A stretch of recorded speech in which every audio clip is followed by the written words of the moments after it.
2026 সালেও অনেকে উইন্ডোজ 7 ব্যবহার করছে। এটার চাহিদা স্টিল এখন আছে। ইভেন আজ থেকে 5 থেকে 10 বছর পরেও এটা চাহিদা থাকবে। বিভিন্ন পারপাস হতে পারে, বাট সবাই এটা চায় না কীভাবে উইন্ডোজ 11 এর অরিজিনাল আইএসওএল ডাউনলোড করতে হয় এবং কীভাবে সেটা আমাদের কম্পিউটারে ইনস্টল করতে হয়।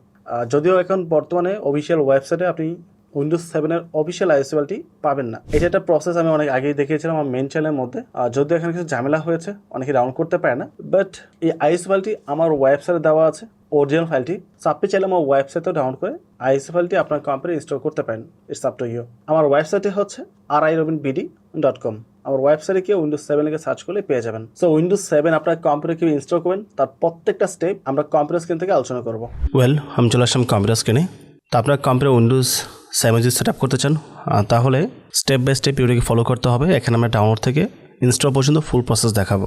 এখন বর্তমান সময় মাইক্রোসফটের অফিসিয়াল ওয়েবসাইটে আপনি উইন্ডোজ 7 আইএসওএলটি পাবেন না, ওইটা ওখানে রিমুভ করে দেওয়া হয়েছে। বাট আপনি চাইলে এটা আমাদের ওয়েবসাইটে ডাউনলোড করতে পারেন। আমাদের ওয়েবসাইটের লিঙ্ক ডিসক্রিপশন দেওয়া আছে। ওইটা একটা পোর্টফোলিও ওয়েবসাইট, ওখানে যাওয়ার পর বাকি ইনফরমেশন আপনি পেয়ে যাবেন। তো আশা করি আইএসওএলটি ডাউনলোড করতে পারবেন। ডাউনলোড করার পর আপনাকে রুফুস সফটওয়্যার ডাউনলোড করতে হবে। রুফুস লিখে সার্চ করার পর যে লিঙ্কটা আসবে এটা আমরা ওপেন করব।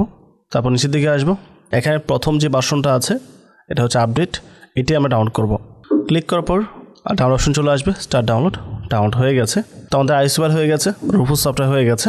এখন প্যান ড্রাইভকে বুট করার জন্য একটা প্যান ড্রাইভ লাগাতে হবে। তো এই হচ্ছে আমাদের প্যান ড্রাইভ, যা লাগিয়ে দিয়েছি আমি। চলে আসবো ডাউনলোডের মধ্যে। এই হচ্ছে রুফুস সফটওয়্যারটি, যেটা মাত্র ডাউনলোড করেছি। ডাবল ক্লিক করে ওপেন করব, ইয়েসে ক্লিক করব, পেজটা কেটে দিচ্ছি। তারপর আমরা এখান থেকে সিলেক্টে ক্লিক করব। তো আপনার যে আইএসওএলটি আছে ওটা সিলেক্ট করতে হবে। 64 বিট 32 বিট যা যেটা প্রয়োজন ওটা সিলেক্ট করবেন। আমি এখানে 64 বিটটা সিলেক্ট করে দিয়েছি। যেহেতু উইন্ডোজ 7 সেট আপ করছেন পুরাতন কম্পিউটারের মধ্যে, সেই ক্ষেত্রে এখানে কিছু বিষয় বোঝার আছে। পার্টিশন স্কিমটা জিপিটি হবে না এমবিআর হবে। পুরাতন কম্পিউটারগুলোতে ম্যাক্সিমাম এমবিআর থাকে। সো আপনি চাইলে জিপিটিতে কনভার্ট করতে পারেন, অথবা এমবিআর থাকলে এমবিআরটাও ব্যবহার করতে পারেন। It's up to you. এটা চেক করার জন্য স্টার্টআপে আসতে হবে, কম্পিউটার ম্যানেজমেন্ট লেখা সার্চ করতে হবে, অথবা এখানে দিস পিসি বা মাই পিসি যে লেখা আছে ওইটার উপর ক্লিক করতে হবে। তারপর এই ম্যানেজ নামে একটা অপশন পেয়ে যাবেন, এখানে ক্লিক করতে হবে। এখান থেকে আমরা ডিস্ক ম্যানেজমেন্টে চলে আসবো। আমার এখানে দুইটা স্টোরেজ রয়েছে, একটা হার্ড ডিস্ক, একটা এসএসডি। তো নর্মালি আমরা এসএসডি উইন্ডোজ সেট আপ করে থাকি। এখন আপনার এখানে একটা থাকতে পারে বা দুটো থাকতে পারে। আর যেটাতে আপনি উইন্ডোজ সেট আপ করবেন ওইটার উপর ক্লিক করবেন। তারপর প্রপার্টিসে যাবেন, ভলিউমসে যাবেন, দেখতে পাচ্ছেন লেখা আছে পার্টিশন স্টাইল জিপিটি। তো আমি জিপিটিতেই উইন্ডোজটি বুট করব। এখন আপনার ওখানে এমবিআর থাকলে আপনি এমবিআর চুজ করতে পারেন।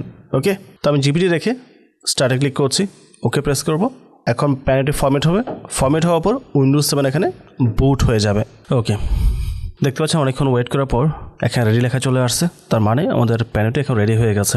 এখন আপনি যে কম্পিউটার সেট আপ করবেন ওই কম্পিউটার লাগিয়ে বুট কি প্রেস করতে হবে। তারপর প্যানটা সিলেক্ট করে আমরা এন্টার প্রেস করলে উইন্ডোজ সার্ভারে বাকি প্রসেসটা চালু হবে। এখন যদি আপনি ওইটা বুট কি সম্পর্কে না জানেন তাহলে কিন্তু উইন্ডোজ সেট আপ করতে পারবেন না। তাই আপনি ব্রাউজারে এসে সার্চ করতে পারেন ওই মডেলটার নাম লিখে। আমি যেহেতু উইন্ডোজ সেট আপ করবো ওইটা হচ্ছে ASRock বুট মেনু কি। সো ASRock মাদারবোর্ডের জন্য F11 হচ্ছে বুট মেনু কি। সো আমাকে F11 প্রেস করতে হবে। এখন আপনারটা আপনি দেখে নেবেন, অবশ্যই দেখে দেন বুট কি প্রেস করে বুটে গিয়ে বাকি কাজটা আমাদের কমপ্লিট করতে হবে। আই হোপ বিষয়টা ক্লিয়ার হয়েছে। এখন বাকি প্রসেসটা আমরা প্র্যাকটিক্যালি দেখবো। তো এটা হচ্ছে আমার ডেস্কটপ, এর জন্য আমি প্যান ড্রাইভ বুটেবল করেছি। তো আমার প্যান ড্রাইভটা অলরেডি ডেস্কটপের সাথে লাগানো আছে। যেহেতু ASRock-এর মাদারবোর্ডের পিসিতে আমরা উইন্ডোজ সেট আপ করবো, পাওয়ার বাটন প্রেস করার সাথে সাথে আমাকে বুট কি প্রেস করতে হবে। এটা বুট কি হচ্ছে F11। পাওয়ার বাটন প্রেস করে দিয়েছি এবং আমি কিবোর্ড থেকে F11টা বারবার প্রেস করছি। মেবি পাওয়ার চলে আসছে, আমি F11 প্রেস করছি। আমরা অলরেডি বুট মেনুতে চলে আসছি।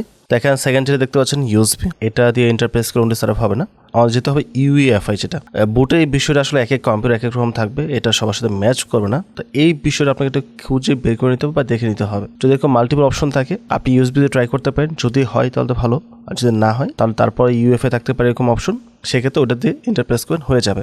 ম্যাক্সিমাম ক্ষেত্রে যদিও ইউএসবি দিয়ে হয়ে যায়, আর কিছু ক্ষেত্রে এই UEFI মোডে গিয়েও করতে হয়। তো UEFIটা রেখে আমি ইন্টারপ্রেস করলাম। তো Windows is loading files, Windows 7 ফাইলগুলো লোড হচ্ছে এখানে।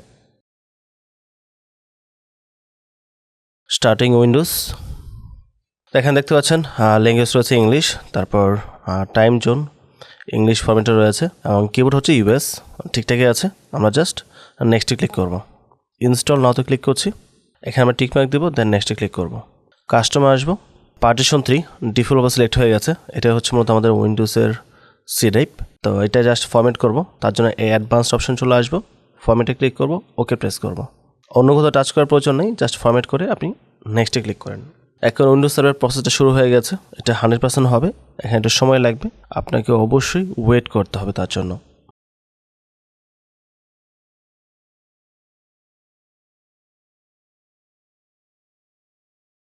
তো দেখতে পাচ্ছেন উইন্ডোজ সার্ভার অলমোস্ট কমপ্লিট, এটা 100% হয়েছে, এখন রিস্টার্ট নেবে। তো কম্পিউটারে রিস্টার্ট নিয়েছে, রিস্টার্ট নিয়ে পুনরায় চালু হচ্ছে।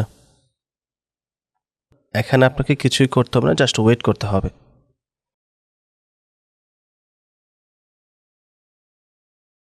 তো আমাদের সেটআপ অলমোস্ট কমপ্লিট, এখানে আর কিছুক্ষণ সময় লাগবে, মেবি আবার রিস্টার্ট নিতে পারে।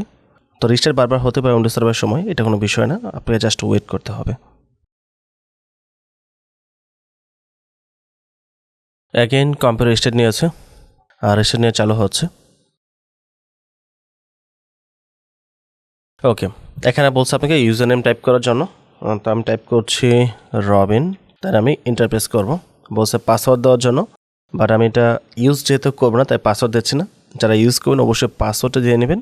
প্রথম হচ্ছে পাসওয়ার্ড দিতে হবে, তারপর এখানে সেম পাসওয়ার্ড দুইবার টাইপ করবেন, এবং এখানে হচ্ছে পাসওয়ার্ডহীন কিছু লিখতে হবে, নামটাম কিছু একটা, ঠিক আছে। তারপর আবার নেক্সট আমরা ক্লিক করব। এখান থেকে আমরা স্কিপ করে দিব, এখান থেকে আমরা ইউজ রিকমেন্ডেড সেটিংসে ক্লিক করছি, এবং এখান থেকে আমরা টাইমটা ঠিক করে নিব। আমাদের হবে ঢাকা +6, এ হচ্ছে +6 ঢাকা। তারপর আমরা নেক্সটে ক্লিক করব। আমাদের উইন্ডোজ 7 আলটিমেট সেটআপ কমপ্লিট হয়ে গেছে। প্রিপেয়ারিং ইউর ডেস্কটপ, জাস্ট কয়েক সেকেন্ড সময় লাগবে এখানে। আপনারা যারা উইন্ডোজ 7 ইউজ করবেন আপনাদেরকে স্ট্রংলি বলবো অবশ্যই নেট কানেকশন করে আপনার কম্পিউটার যতগুলো ড্রাইভার রয়েছে প্রত্যেকটা ড্রাইভার ডাউনলোড করে সেট আপ করবেন, আদারওয়াইজ কিন্তু এটা ইউজ করে মজা পাবেন না। উইন্ডোজ 7-এ মাস্ট ড্রাইভার সেট আপ করতে হবে। আর ড্রাইভার যখন সেট আপ করবেন তখন এই স্ক্রিন রেজলিউশন যেটা দেখছেন এখন একটু মোটামুটি দেখাচ্ছে, এটা সব ঠিকঠাক হয়ে যাবে, এগুলো এরকম থাকবে না। গ্রাফিক্স ড্রাইভার আসলেই এগুলো সব ওকে হয়ে যাবে। আজ আপনি ড্রাইভার সেট আপ করতে নাই পারেন, নাই বুঝুন বিষয়গুলো, তাহলে ড্রাইভার কীভাবে সেট আপ করতে হয় কম্পিউটারের মধ্যে ওই বিষয় দেখে আপনি এখানে ড্রাইভারগুলো সেট আপ করে নেবেন, তাহলে আর কোনো প্রকার ইস্যু থাকবে না। সো এই টোটাল বিষয় কম্পিউটার উইন্ডোজ 7 কীভাবে সেট আপ করতে তার ফুল প্রসেস দেখিয়ে দিয়েছি। অ্যাক্টিভেশনের ঝামেলা ফেস করার কথা না, যেহেতু এটা এখন আনঅফিসিয়াল টাইপ, মাইক্রোসফট থেকে সরাসরি কোনো প্রকার সাপোর্ট বা কিছুই পাবেন না। তারপর যে অ্যাকাউন্ট থেকে আরও অ্যাক্টিভেশনের প্রয়োজন পড়ে লাগবেই, আর সেক্ষেত্রে আমাদের ওয়েবসাইটে ভিজিট করতে পারেন, ওখানে সলিউশন দেওয়া আছে। সো ওভারঅল সব কিছু মিলিয়ে যদি ভিডিও ভালো লাগে অবশ্যই চ্যানেল সাবস্ক্রাইব করে পাশে থাকবেন, এবং ভিডিওতে লাইক এবং কমেন্ট করতে ভুলবেন না। পরবর্তী টপিকে আবার কথা হবে। আসসালামু আলাইকুম।